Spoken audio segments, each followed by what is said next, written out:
नमस्कार, मैं हूं आपके साथ सोनिया चौहान। न्यूज 24 मध्य प्रदेश छत्तीसगढ़ पर आप सभी का स्वागत है। बुलेटिन का आगाज करते हैं एक बड़ी खबर के साथ। भोपाल से बड़ी खबर, जहां मीनाक्षी नटराजन का नामांकन रद्द होने पर सियासी घमासान देखने को मिला। एमपी से लेकर दिल्ली तक राजनीतिक माहौल गर्म नजर आ रहा है। इलेक्शन कमीशन से आज मुलाकात करेंगे कांग्रेस नेता, ये बड़ा अपडेट आपको बता रहे हैं। बस अब थोड़ी ही देर में भोपाल में चुनाव आयोग से मुलाकात करते हुए नजर आएंगे। दिल्ली में दोपहर 12 बजे चुनाव आयोग से मुलाकात करेंगे। नामांकन रद्द होने की शिकायत करेंगे कांग्रेस नेता। कल नामांकन रद्द होने पर कांग्रेस नेताओं ने धरना दिया था। चुनाव आयोग के दफ्तर के बाहर कांग्रेसियों ने धरना दिया था। कल राज्यसभा प्रत्याशी मीनाक्षी नटराजन का नामांकन रद्द हुआ था।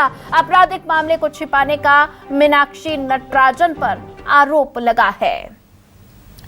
पूरा मामला क्या कुछ है वो आप ग्राफिक्स के जरिए समझ सकते हैं। तेलंगाना में ये मामला और साथ ही एक महिला ने कांग्रेस नेता शिवा रेड्डी पर छेड़छाड़ धमकी का आरोप लगाया। मामले में मीनाक्षी नटराजन किसी एफआईआर की आरोपी नहीं है और साथ ही महिला ने मीनाक्षी नटराजन से भी शिकायत का दावा किया।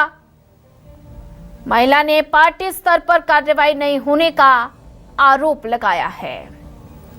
बीजेपी ने कहा कि कोर्ट में लंबित याचिका में मीनाक्षी का उल्लेख और बीजेपी का तर्क नामांकन में दी जानी चाहिए थी जानकारी।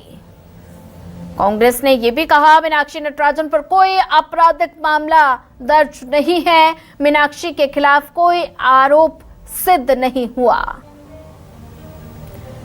रिटर्निंग ऑफिसर ने मीनाक्षी का नामांकन खारिज किया है। पूरा मामला क्या कुछ है वो आप ग्राफिक्स के जरिए समझ सकते हैं। नामांकन रद्द होने की शिकायत करेंगे कांग्रेस नेता और अभी चुनाव आयोग से मुलाकात करते हुए नजर आएंगे। बस कुछ ही देर बाद मुलाकात होगी।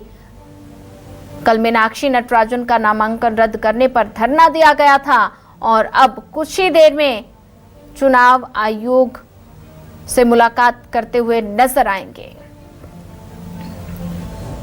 तो मीनाक्षी नटराजन के नामांकन रद्द होने के बाद सियासत पूरी तरह से गरमाई हुई है। दिल्ली से लेकर एमपी से लेकर दिल्ली तक पूरा सियासी घमासान मचा हुआ है और दिल्ली में चुनाव आयोग से मुलाकात, ये अपडेट आपको बता रहे हैं। चुनाव आयोग के बाहर कांग्रेस का प्रदर्शन भी देखने को मिलेगा और साथ ही कल कांग्रेस ने धरना प्रदर्शन किया था और अभी चुनाव आयोग से मुलाकात करते हुए नजर आएंगे। बस कुछ ही देर में मुलाकात संभव हो सकती है। मीनाक्षी नटराजन का नामांकन रद्द हुआ है। इसी पर ज्यादा जानकारी साझा करने के लिए संवाददाता शबीर अहमद हमारे साथ जुड़ चुके हैं। शबीर, मीनाक्षी नटराजन के नामांकन के बाद जो रद्द हुआ है नामांकन, उसके बाद सियासी माहौल पूरी तरह से गरमाया हुआ है, सियासी घमासान छिड़ा हुआ है। भोपाल से लेकर दिल्ली तक पूरा राजनीतिक गलियारों में हलचल मच गई है और ऐसे में कल धरना प्रदर्शन किया गया था। अब कुछ ही देर बाद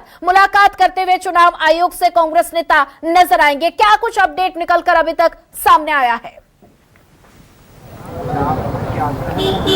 देखिए, मीनाक्षी बात की जाए तो इस पूरे मामले पर, माफ कीजिएगा सोनिया, बात की जाए तो यहाँ पर कांग्रेस के तमाम कार्यकर्ता इलेक्शन कमीशन पहुंच चुके हैं और तमाम तरीके के आरोप यहां पर लगाए जा रहे हैं। कांग्रेस का प्रतिनिधि मंडल यहां पर पहुंचना था, लेकिन उससे पहले युवक कांग्रेस के कार्यकर्ता पहुंच गए। यहां पर इलेक्शन कमीशन के गेट के बाहर पुलिस फोर्स तैनात किया गया है। दिल्ली में बात की जाए तो दोपहर 12 बजे कांग्रेस का एक प्रतिनिधि मंडल इलेक्शन कमीशन पहुंचेगा। तो दूसरी तरफ बात की जाए तो यहां पर भी करीब 4 से 5 मिनट के बाद कांग्रेस का एक प्रतिनिधि मंडल यहां भी पहुंचेगा, लेकिन उससे पहले यहां पर युवक कांग्रेस के कार्यकर्ता पहुंचे हुए हैं और आरएसएस की गणवेश लेकर आए हुए हैं, क्योंकि आरोप यह है कि इलेक्शन कमीशन के अधिकारी जो हैं वो आरएसएस के कार्यकर्ता के तौर पर बीजेपी की मदद कर रहे हैं, सरकार की मदद कर रहे हैं और उसी के कारण मीनाक्षी नटराजन का नामांकन रद्द किया गया है। और इसी को लेकर बात की जाए तो अब सियासी संग्राम और बढ़ता हुआ नजर आ रहा है। यानी कल तक के धरना प्रदर्शन की तस्वीरें देखी और अब बात की जाए तो उससे आगे बढ़ते हुए कांग्रेस की तरफ से एक तरफ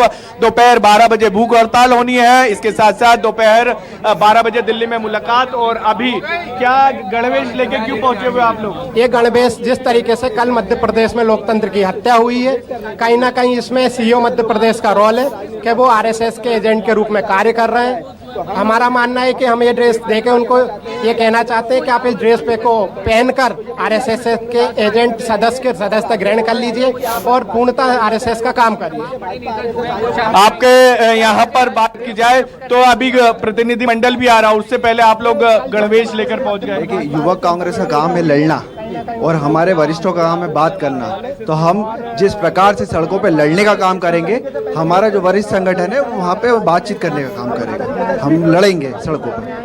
कांग्रेस के प्रतिनिधि मंडल में बात की जाए तो जो कुछ देर के बाद इलेक्शन कमीशन सोनिया आने वाला है, उसके अंदर नेता प्रतिपक्ष उमंग सिंगार, पीसीसी चीफ जीतू पटवारी समेत कांग्रेस के करीब 10 नेता और कई विधायक जो हैं वो मुलाकात करते हुए यहाँ पर नजर आएंगे। अपनी शिकायत दर्ज कराएंगे कि गलत तरीके से मीनाक्षी नटराजन का नामांकन रद्द किया गया है। और दूसरी तरफ दिल्ली में बात की जाए तो करीब 1 घंटे के बाद दोपहर 12 बजे के आसपास बात की जाए तो इलेक्शन कमीशन दिल्ली में भी वहां पर पहुंचेंगे कांग्रेस का प्रतिनिधि मंडल, और 3 से 4 वकील भी रहेंगे। जो 10 नाम निकलकर सामने आ रहे हैं, जिसके अंदर केसी वेणुगोपाल की बात करें, मीनाक्षी नटराजन खुद मौजूद रहेगी उस प्रतिनिधि मंडल में जिनका नामांकन रद्द किया गया है। इसके अलावा बात की जाए तो सचिन पायलट, भूपेश बघेल और 3 से 4 बड़े वकील रहेंगे। उसके अंदर बात की जाए तो विवेक तनखा जो राज्यसभा के सांसद भी हैं, सुप्रीम कोर्ट के बड़े वरिष्ठ वकील हैं, वो भी मौजूद रहेंगे इस प्रतिनिधि मंडल में। यानी कांग्रेस की बात की जाए तो कांग्रेस इस पूरे मामले पर अब कानूनी लड़ाई भी लड़ती हुई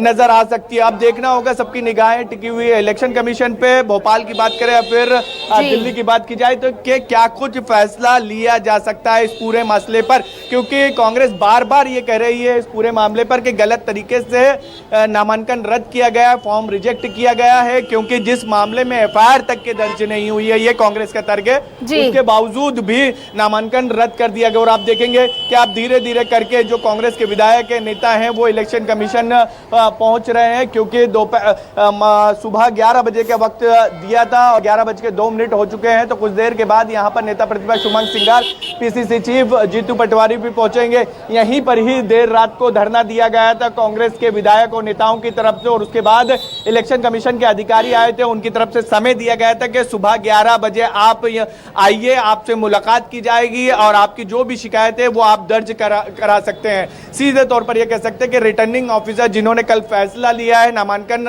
रद्द करने का, फॉर्म रिजेक्ट करने का, उसको लेकर अब यहां पर शिकायत करते हुए सोनिया नजर आएंगे। यानी ये कल का जो घटनाक्रम है वो आने वाली सियासत तय करता हुआ नजर आएगा। और उसी को लेकर बात की जाए तो अब कांग्रेस इसे सियासी मुद्दा बनाती भी नजर आ रही है। लेकिन अगर मीनाक्षी नटराजन का नामांकन जो रद्द हुआ है वो अगले 2 दिन में कोई फैसला नहीं आता तो कांग्रेस के लिए ये बड़ा रणनीतिक झटका होगा।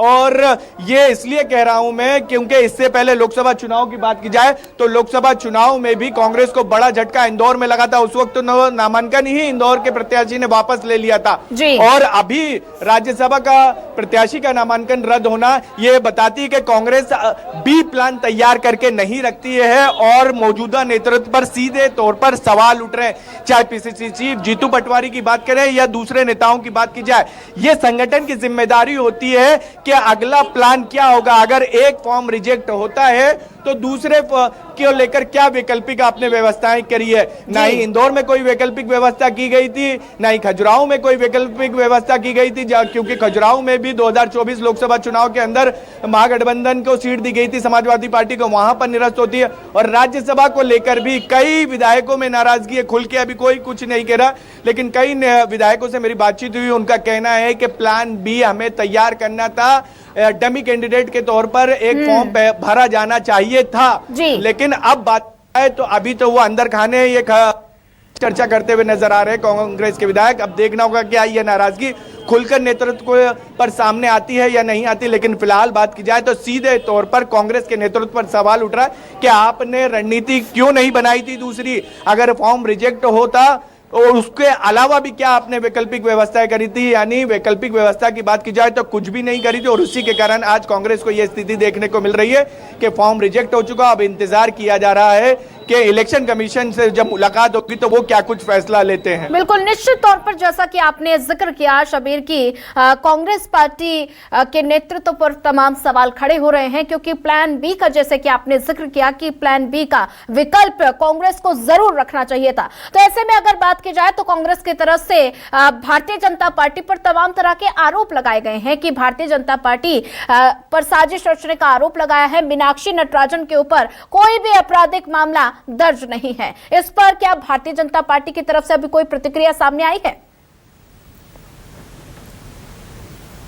देखिए, भारतीय जनता पार्टी की बात करें, बीजेपी की बात की जाए तो ऊपर से लेकर नीचे तक के नेताओं की बात की जाए, सभी की प्रतिक्रिया आ चुकी है। चाहे हम मध्य प्रदेश के मुख्यमंत्री मोहन यादव की बात करें, प्रदेश अध्यक्ष हेमंत खंडेलवाल की बात की जाए, सभी ये कहते हुए नजर आ रहे हैं इस पूरे मामले पर कि फॉर्म गलत आपने भरा, ठीकरा हमारे ऊपर फोड़ रहे हैं, सवाल हमारे ऊपर उठाए जा रहे हैं। आपको पहले अपने फॉर्म की जांच करना चाहिए थी, पूरी तरीके से ठीक भरना था। आपकी गलती की जवाबदेही हम नहीं लेंगे, आपने गलती करी, उसको लेकर हमने आपत्ति दर्ज कराई और आपत्ति सही थी, इसी के कारण नामांकन रद्द हुआ है। यानी बीजेपी की तरफ से रुख साफ है कि कांग्रेस की गलतियों के कारण ही आज फॉर्म रिजेक्ट हुआ है। सवाल सोनिया सबसे महत्वपूर्ण यह है कि 2009 में लोकसभा चुनाव के अंदर विदिशा में राजकुमार पटेल का फॉर्म निरस्त होता है। फिर उसके बाद बात की जाए तो 2024 लोकसभा के चुनाव में खजुराहो में फॉर्म निरस्त होता है। फिर उसकी बात की जाए तो राज्यसभा में अब नामांकन फॉर्म निरस्त होता है, नामांकन फॉर्म निरस्त होता है। सवाल यह है कि यह कोई पहली बार नहीं हुआ, इससे पहले भी कई बार कांग्रेस को इस तरीके के झटके लगते रहे। तो उन तमाम चीजों से कांग्रेस ने सीख क्यों नहीं ली? उस तमाम चीजों जो उसके साथ हमेशा ये वो आरोप लगाती रही है कि सत्ताधारी दल गलत तरीके से फायदा उठाता रहा है सत्ता का, तो उस चीजों से कांग्रेस ने सबक क्यों नहीं लिया? और सबक नहीं लिया और उसी के कारण आज ये स्थिति देखने को मिल रही है। निश्चित तौर पर जैसा कि आपने जिक्र किया कि पहले जो पिछले चुनाव में नामांकन निरस्त हुए हैं उससे कांग्रेस ने अब तक कोई सीख नहीं ली है और जिसका खामियाजा अब कांग्रेस को भुगतना पड़ रहा है। आप नजर बना के रखिए, आगे भी आपसे अपडेट लेते रहेंगे।